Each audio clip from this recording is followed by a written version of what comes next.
Welcome back. Now, one thing you may have noticed, if you're really paying attention, is that these tests are fine for now because the Swappy API is fairly fast and we're getting the data back fairly soon. But imagine if we had many of these tests. Imagine if we had APIs that return lots of data that takes a long time to actually get to. You can imagine this growing bigger and bigger until it takes forever for our test to run. I mean, it only took 2.557 seconds, but with more and more tests, with more and more asynchronous tests that we wait to actually get a data response, it's going to take longer and longer. And if we're developers and working and saving our work constantly, if we have to wait a couple of minutes for our tests every time, that's really going to slow us down. How can we improve this so that we're not always doing this fetch call? Well, we can use something called mocks. With a mock, we can fake a function and just pretend to have it running, so that we can use this mock to let us spy on the behavior of a function that is called indirectly by some other code, rather than just testing the output and waiting for the asynchronous code to complete. And you can create mocks in Jest really, really easily. So let's do that. Let's create a mock here to speed up our asynchronous tests. The first thing we're going to do, let's create more space here. I'm going to, again, create a new test. We'll just call this get people returns count and results. And in here, we'll do the same thing. Second parameter is a function. Now, we're going to create something interesting. We're going to mock this fetch because, first of all, Node Fetch is a third-party library, and if we've really tested out the library code and we checked the GitHub repo and they have tests, we don't need to test that it works. We can assume that the fetch function works as intended. So let's just do a mock fetch and mock fetch, and this is going to be a variable. So let's just say const. We can mock the fetch, and the way we can do that in Jest, again, if you remember, this is something that comes with Jest, mock, spies, and stubs. Otherwise, if you're using something like Mocha, you'd use sign-on. But with Jest, we can just do jest.fn for function. And we can do something called, again, this is all in their documentation, we can do something called mock return value. And we can just return something as if this fetch function was called. So what does a fetch function usually return? Well, we know that it returns a promise, and let's just for now say that it's always going to resolve. So that is a resolved promise. And inside of this resolve, let me make this on a new line just so we can see it better. That's better. And here, man, let's make this a little bit smaller. We want to resolve to an object that is JSON. Because if you remember, we always have to do the .then response.json. So we can just mock this whole thing out. We can say that JSON, so the object that we return, is going to be a promise. So we're going to resolve a promise with the JSON method. And this method, again, is a promise. So again, promise.resolve. And this promise, again, this part, we're doing this, the .json. And then we get the data.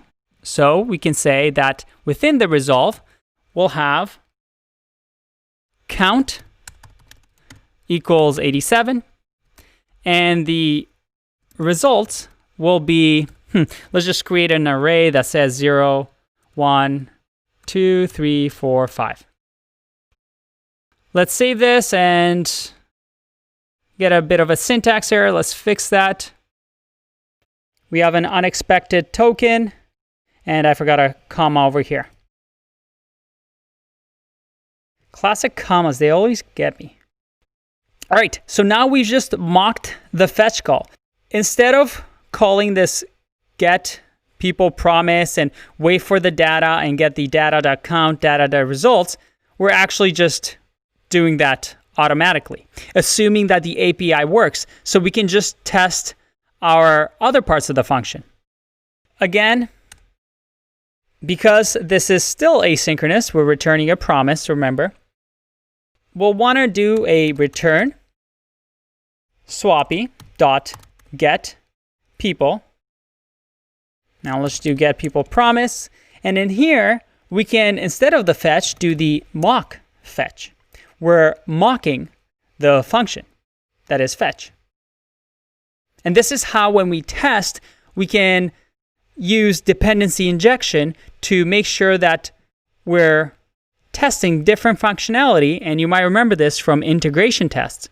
But without actually using up all these resources, we're trying to be as smart as possible. Now we can have the .then, and we're going to receive the data, just like we did up above over here. Now within here, let's do a few tests. We want to expect the mock fetch. That's right. Because we used jest.fn, we now have an ability to listen in, because in jest, this is also a spy. We can spy on this and see what this function did inside of this function. So what did mock fetch do inside of get people promise? I can say expect mock fetch dot mock. Again, this is in the jest documentation, to have a calls. So how many times has this been called? I'm going to say length. So the number of times it's been called to be 1. Let's save. And this is passing. But remember, with asynchronous tests, we want to always do the expect dot assertions to make sure that they're being called. So in this case, we only have 1. Everything works. If I change this to 0, that fails because we actually did call the mock fetch. This function called the mock fetch once. Very cool. What else can we do? Well, another thing we can do, and let me just copy this. We can expect mock fetch, have another method called to be called with. And we can test to see what this was called with. In our case, it should be called with this URL. So again, let's put it in here. Let's test this out. I'm going to save. Oh, and I actually did make a mistake. We want to do expect, again, the mock fetch to have been called with the URL. Let's save. Oh, and remove the bracket. All right, it's actually passing, but remember, our assertions is now expecting 2 things. So I'm going to save. Do you see how it took a little bit more time this time? Again, because we're repeatedly calling this API, it's taking a little bit more time, this time 3.981 seconds. But with the mock, because we're doing promise.resolve right away, it's a lot faster. And that's passing. If for some reason I change this to and we expect it to call planets instead, we see that it fails because we expect the get people to actually get the people, not the planets. Very cool. All right, let's do a few more. Well, let's just add, again, copy and pasting in testing is not bad. Let's just copy and paste this and expect that things work the exact same as they did in the above with the regular fetch, but this time with our mock. So we can save, go back, and I have a test failing because now our assertion number is 4.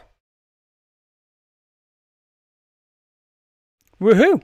Everything is passing. And if I change this count to 89, and I change this to 89, but let's say to be greater than 10, it should fail because our results only have 6 items. There you go. But if I change this to greater than 5,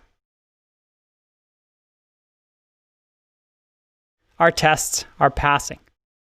Very, very cool. And there you have it. Other than learning a few methods, such as to be greater than or to equal, which you can always check in the documentation when you write a test, everything is pretty simple, right? Once you get the hang of it. We have synchronous tests that are very, very easy, and we just have an expect assertion. And then we have asynchronous tests that we just have to remember to return and make sure that we have access to the promise, whatever it returns. And then we can also, to avoid long-running asynchronous code, such as API calls or maybe even a database call, to mock. And mock functions, also known as spies in Jest, because they let you spy on the behavior of the function, is called by our test, and it's going to spy on what is happening. And you saw that getPeoplePromise actually runs this mock fetch that we created. And all you need is this syntax. And here we just added extra things because we wanted a certain behavior. But even just doing this, we could have seen that mock fetch would have been called with this URL. Jest is an awesome, awesome tool. If you work with other libraries, you'll see a lot of the similarities. Like I said, mocks, stubs, and spies can also be seen in Sign-On, especially if you work with Mocha. But overall, the principles are the same.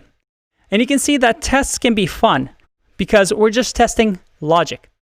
And nothing feels better than getting all these green passes.